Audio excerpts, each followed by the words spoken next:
తిలక్ గారు కన్క్లూడ్ చేయండి సార్. కాపు ఉద్యమం ముద్రగడ గారు నడిపినటువంటి కాపు ఉద్యమం అనేది చరిత్రలో నిలిచిపోతుంది అంటే ఏమంటారు? ఈశ్వర్ గారు, ఈ రాష్ట్రంలో అసలు కాపులకి గుర్తింపు ఎట్లా వచ్చింది అనే ప్రశ్న వేసుకున్నప్పుడు మనకి గతంలో ఆర్గనైజేషన్స్ మీటింగ్ పెట్టడం అవి సర్వసాధారణం. చాలా ఇప్పుడైతే వీధికి ఒక సంఘం ఉంది. అలా కాకుండా పొంగులేటి మోహన్ గారు మరణం తర్వాత ఈ ఉద్యమం తారస్థాయికి చేరి గుర్తింపు వచ్చింది. కాపులు అనే ఇగ్నోర్ చేయకూడదు మనం. ఎందుకంటే రంగయ్య గారు చనిపోయిన తర్వాత 32 మంది ఆయన పేరు చెప్పుకుని ఎమ్మెల్యేలే. అందువల్ల కాపుల్ని ఇగ్నోర్ చేయకూడదని రాజకీయ పార్టీల్లో ఒక కథలిక వచ్చింది. చిరంజీవి గారు పార్టీ పెట్టారు, 18% ఓట్లు తెచ్చుకున్నారు. దానివల్ల కొంత గుర్తింపు వచ్చింది. సరే, కాంగ్రెస్ లో 2 చేశారు, అదే విషయం, గుర్తింపు వచ్చింది. ముద్రగడ పద్మనాభం గారి ఉద్యమంతో తారాస్థాయికి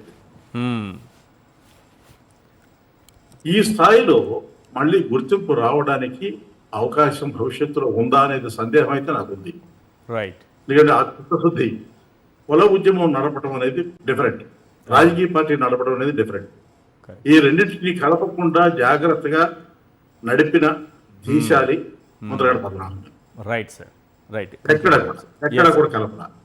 గతంలో మంత్రిగా ఉన్నప్పుడు ఆయన ఇంట్లో కాపులు పేరు చెప్పి ఎవరు మా దగ్గర రావద్దు అని బోర్డులు పెట్టారని ఒక ప్రచారం చేశారు. అట్లాగే ఆయన ఒకసారి మా కాకినాడ థియేటర్లో సినిమాలు సరిగా రావట్లేదండి, జనం పాత అయిపోయిన థియేటర్లో ఇంగ్లీష్ సినిమాలు ఏమన్నా వేద్దాం, మీరు మాట్లాడి పెట్టండి అంటే నేను ఏదో విజయవాడలో కొంతమంది డిస్ట్రిబ్యూటర్తో మాట్లాడాలని వేశారు. దాని మీద కూడా పద్మనాభం గారి థియేటర్లో అశ్లీల చిత్రాలు వేస్తున్నారని చెప్పేసి ప్రచారం చేశారు. ఆ తర్వాత ఇప్పుడు ఇవాళ గొడవ జరిగింది ఆయన కుమార్తె. గతంలో మీరు గుర్తుంటే ఎన్టీ రామారావు చనిపోయినప్పుడు కూడా ఇలాగే 2 గ్రూపులుగా కొట్టుకున్నాం. అవును, ఎవరిది సంస్కృతి? కొంపలో కొప్పటి పథకం అనే సంస్కృతి ఎవరిది? కరెక్ట్.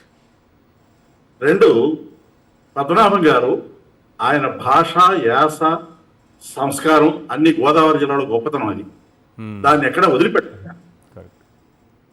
ఆయన కాపు ఉద్యమం నడిపిన వేరే కులాన్ని ఎక్కడ దూషించలేదు, విమర్శించలేదు. కాపులకి కావాలని అడిగాడు తప్ప ఆయన. ఇలాంటి అలాగే రంగయ్య గారు చనిపోయినప్పుడు కాపుల మీద కేసులు పెడితే విత్డ్రా చేయించడానికి ఆయన కృషి చేశారు.